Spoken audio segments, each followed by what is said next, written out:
A continuación, llega a oídos de la policía una historia increíble. Su testimonio fue: no puedo creer que la haya matado.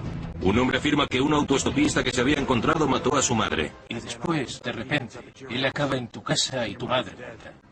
Solo un idiota se creería esa historia. El hijo asegura que dice la verdad, pero se niega a someterse al polígrafo. ¿Qué tiene que esconder? Tenemos pruebas. ¿Qué pruebas? ¿Logrará la ciencia encontrar las respuestas? Es uno de los casos más raros en los que me he visto envuelto. Poco después de medianoche, Charles Holden regresaba a casa del trabajo y vio a un hombre extraño rodeando la casa que compartía con su madre. En vez de enfrentarse a él, se acercó a la cabina telefónica más cercana y avisó a la policía. Está al lado de mi casa. ¿Hay alguien en su casa ahora? Sí, mi madre, que vive sola en la casa que hay al lado de mi caravana. Por favor, envíen a alguien lo antes posible. No quiero que ese hombre entre en su casa. Cuando llegó la policía, vieron que alguien había roto la ventana de la puerta trasera de la vivienda. Dentro encontraron el cuerpo sin vida de la madre, Dorothy Donovan, de 70 años, en su habitación. El escenario del crimen estaba lleno de sangre por todos lados. Había manchas rojas por todas partes. La habían apuñalado repetidamente en el pecho y en la cara. Es uno de los casos que yo consideraría como ensañamiento, lo que sugiere que el agresor tenía que ser alguien muy cercano a la víctima, alguien que la conocía bien y no un extraño. La posición en que encontraron al cuerpo sugería que podía haber sido víctima también de una agresión sexual, pero el médico forense no encontró pruebas al respecto. En ese momento, la policía empezó a desconfiar de que el agresor hubiera modificado el escenario del crimen. No faltaba nada de valor, y ni siquiera habían tocado el bolso de Dorothy. Descartamos que el robo hubiera sido el móvil de la agresión. Y no se nos ocurría que otra cosa podía haber pasado allí. ¿Por qué mataron a una anciana si luego no se llevaron nada? Dorothy Donovan, viuda por segunda vez y abuela de 7 niños, no encajaba en el perfil de víctima de una agresión tan violenta. La familia además aseguró que no tenía enemigos. Era una zona muy tranquila, se conocían todos y la mayoría de vecinos ni siquiera cerraba las puertas con llave. El hijo mayor de Dorothy, Charles, fue quien llamó a la policía e hizo un extraño comentario cuando encontraron el cuerpo sin vida de su madre. Su testimonio fue: no puedo creer que la haya matado. No puedo creerlo. Fue entonces cuando Charles dijo conocer al hombre que acechaba la casa de su madre. Según él, se trataba del mismo hombre que le había preguntado si podía llevarlo en su coche y que se enfadó cuando Charles le dijo que no aquella tarde.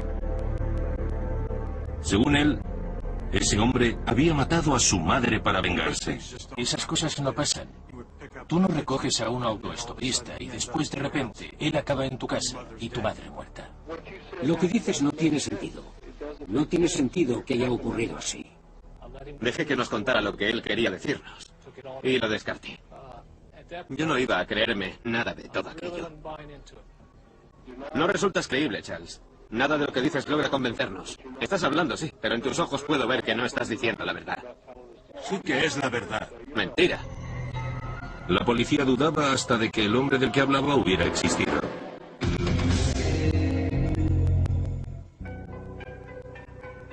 Cuando la policía descubrió que Dorothy Donovan había sido brutalmente asesinada en su casa de Delaware, su hijo Charles le contó a la policía una historia tan poco creíble que nadie le tomó en serio. Solo un idiota se creería esa historia, pero yo no, que soy un policía con experiencia. Nadie se creería eso. Charles afirmaba que la noche en que murió su madre, él había trabajado de 4 de la tarde a 11 de la noche y que de camino a casa había parado a comprar una hamburguesa. Cuando volvía al coche, un hombre se le había acercado para pedirle si podía llevarlo hasta Georgetown. Charles le contestó que aunque iba en aquella dirección, se quedaría mucho antes.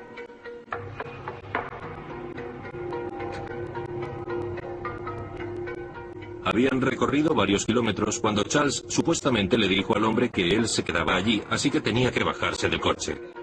Según Charles, le pidió al hombre que se bajara del coche porque estaba a solo unos metros de su casa y no quería que aquel desconocido supiera dónde vivía. Pero el hombre se enfadó mucho.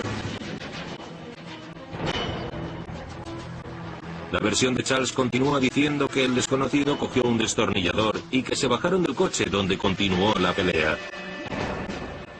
Al parecer, lo amenazó de muerte si no lo llevaba hasta donde él le dijera. Al final, Charles dijo que aceptaba y se subió al coche de nuevo con el consentimiento del asaltante. Al parecer, Charles logró arrancar antes de que el hombre hubiera llegado al lado del pasajero. Se alejó rápidamente dejando a aquel extraño solo en el cruce.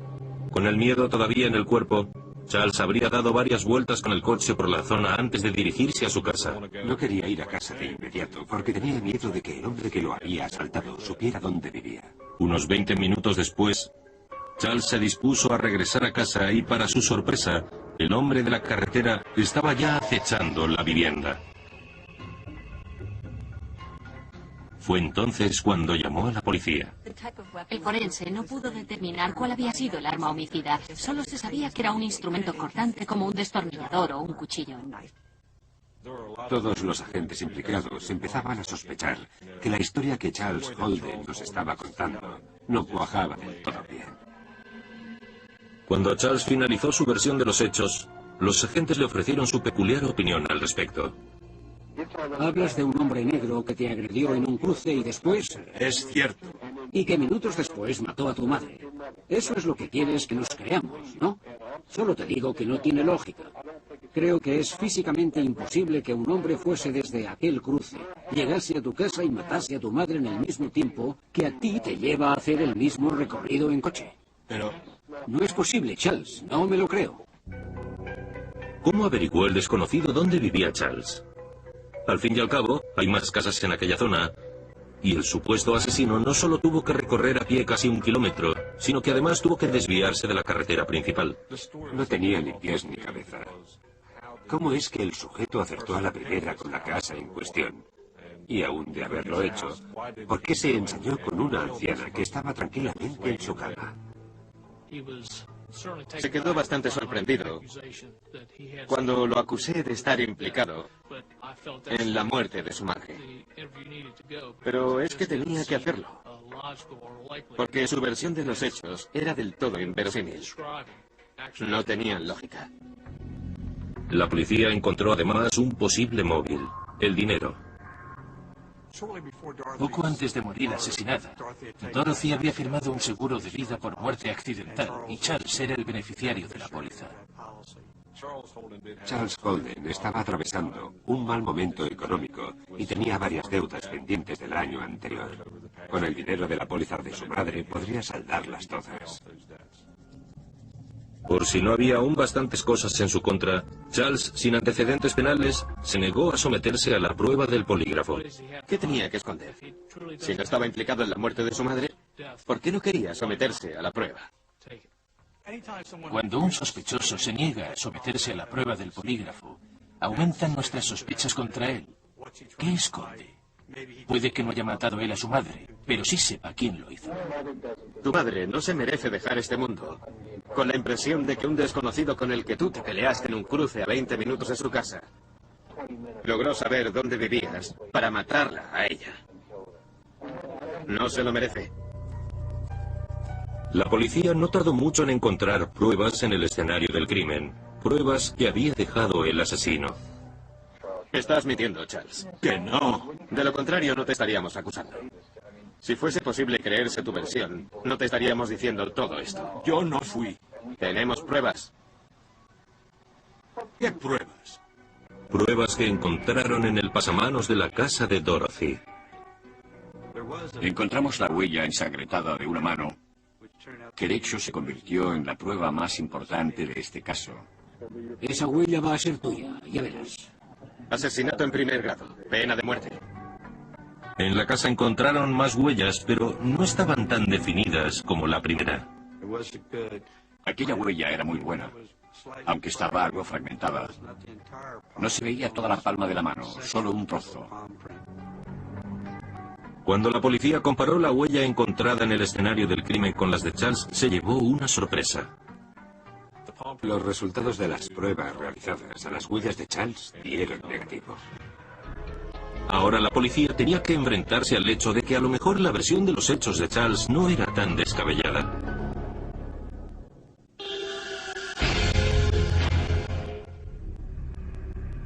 La policía seguía creyendo que Charles Holden tenía algo que ver con la muerte de su madre y que podría haber contratado a alguien para el trabajo sucio.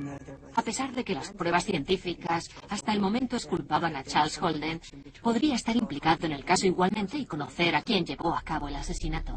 La policía sospechaba que el asesino a sueldo podría haber sido el hombre con el que Charles se encontró en el local de comida rápida. Los inspectores lograron contactar con algunas de las personas que se encontraban en el aparcamiento del restaurante aquella noche y se enteraron de que efectivamente había un hombre negro buscando a alguien que lo pudiera acercar a su casa y que efectivamente se subió al coche con Charles. La policía le pidió a Charles que describiera al hombre negro que llevó en su coche para posteriormente elaborar un retrato robot. Unas gafas enormes eran el rasgo más distintivo del dibujo. La policía empezó a cotejar esa imagen con la de algunos delincuentes para realizar una ronda de reconocimiento fotográfico. Charles señaló a un individuo identificado como Richard Mitchell. 3 testigos de la noche del restaurante de comida rápida señalaron también a Richard Mitchell como el autoestopista.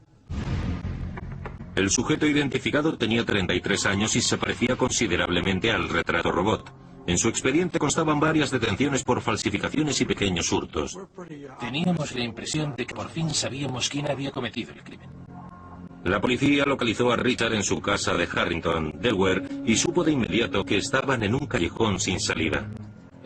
En cuanto vi a Richard Mitchell, supe que no había sido él. Se había dejado una barba frondosa y buscábamos a alguien bien afeitadito. Además, las huellas de la palma de la mano de Richard no coincidían con la encontrada en el escenario del crimen, e incluso tenía coartada. Estaba claro que no era nuestro hombre. De nuevo en el escenario del crimen, la policía encontró más pistas. Esta vez, sangre en el interruptor de la luz del salón. Como esa sangre no pertenecía a la víctima, supuestamente sería del asesino. Podría haberse cortado en una mano al romper el cristal de la puerta para abrir la cerradura por dentro antes de entrar. Enviaron una muestra de sangre al laboratorio del FBI, desde donde confirmaron que no pertenecía al hijo de la víctima. No era de Charles ni tampoco del otro sospechoso del caso. Es muy frustrante saber que tienes buenas pruebas, pero que no logras encontrar a quien sí coincide con ellas. Fue un golpe muy duro. La rabia te corroe por dentro porque no encuentras las respuestas que buscas. A pesar de que seguía negando cualquier implicación en el caso, Charles Holden seguía siendo el sospechoso principal del asesinato de su madre.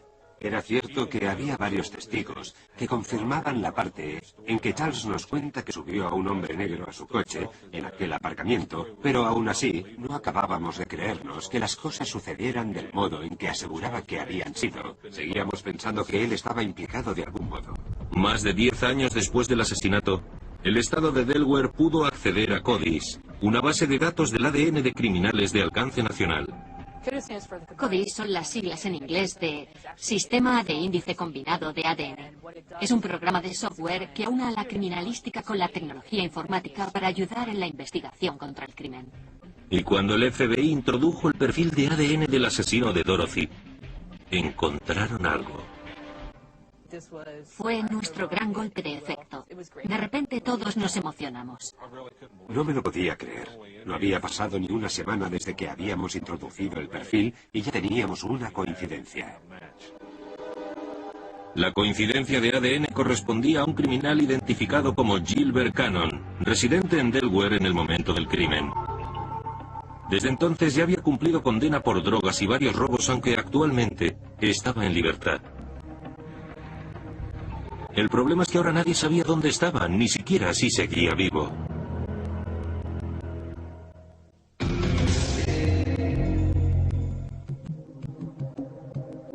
La base de datos de ADN identificaba a Gilbert Cannon como el asesino de Dorothy Donovan. Según los archivos, su apariencia física es muy similar a la del retrato robot elaborado 10 años antes. Había varias fotos suyas de cuando la policía lo fichó a principios de los 90 y las compararon con los diversos retratos del sospechoso. Coincidían bastante con la apariencia física de Gilbert Cannon en los años 1990 y 91. Cuando la policía identificó a Cannon como el origen del ADN encontrado en el escenario del crimen en casa de Dorothy Donovan, Nadie sabía de su paradero tras haber sido puesto en libertad después de una condena por robo. Al final, la policía lo encontró en casa de su novia, a solo 70 kilómetros de la casa de Dorothy.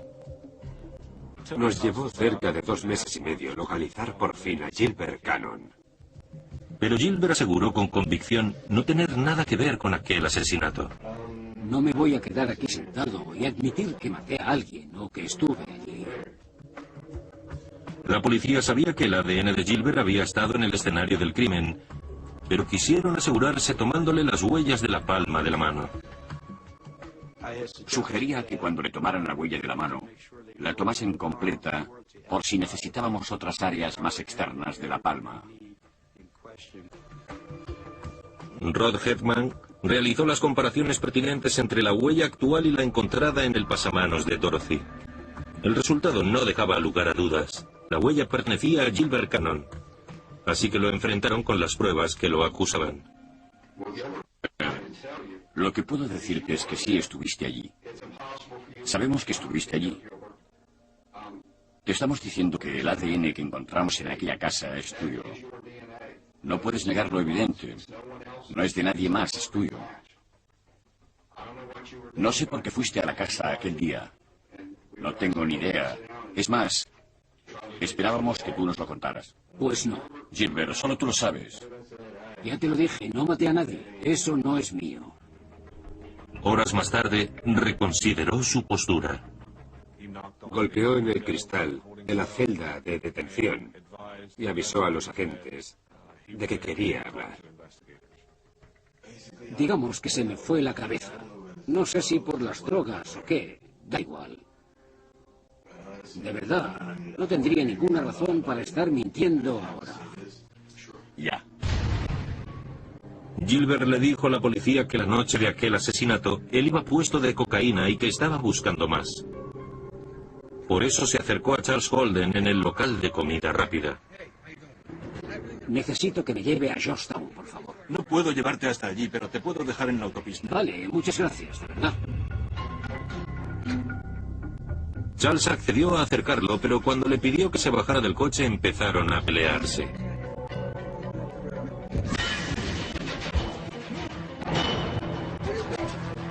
Gilbert encontró un destornillador en la camioneta y continuaron la pelea fuera del coche. Al final, Charles Holden aceptó llevar a Gilbert hasta su destino. Pero se subió antes al coche y arrancó, dejando a Gilbert tirado. Gilbert declaró que no tuvo más remedio que continuar el camino a pie. En aquella dirección pasó por delante de varias casas, pero todas tenían luces encendidas. Como necesitaba un lugar en el que pasar la noche, se paró en la primera casa que parecía vacía. Al romper el cristal de la puerta trasera para entrar, despertó a la dueña, Dorothy Donovan.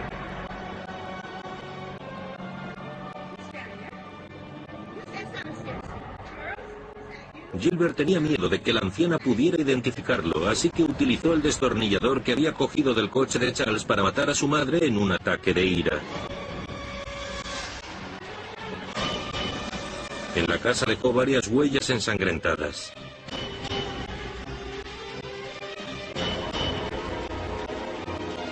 Cuando Charles lo vio merodeando en su propiedad y convencido de que Gilbert le habría seguido, llamó a la policía. El agresor aseguró que solo había sido una casualidad, que no tenía ni la más remota idea de que aquella anciana pudiera tener relación alguna con Charles. La policía le preguntó si había alguien más con él, si conocía a Charles Holden, si alguien le había pedido que matara a aquella mujer, y su respuesta fue siempre la misma: lo había hecho él solo. Cuando le contaron a Gilbert Cannon que Charles era el hijo de la anciana que había matado, no se lo creía. Para nosotros fue un alivio, porque eso significaba que mi hermano no estaba relacionado con el crimen. El acusado afirmó que desconocía el hecho de que la casa a la que entraba en busca de cobijo fuera de la madre del hombre que lo había llevado en coche minutos antes, y que ese hombre, Charles, viviera justo en la puerta de al lado. Ante la posibilidad de que lo condenaran a pena de muerte, Gilbert Cannon se declaró culpable de homicidio en primer grado y fue sentenciado a cadena perpetua sin opción a libertad condicional. Fue un gran alivio. Di gracias a Dios. Soy creyente y siempre confié en que Él nos ayudaría y que se haría justicia, por mucho tiempo que pasara. La ciencia demostró no solo que Gilbert Cannon era culpable, sino también que Charles Holden, un hombre lo suficientemente bueno como para dejar subir a su coche a un completo desconocido, no tenía nada que ver con la muerte de su madre.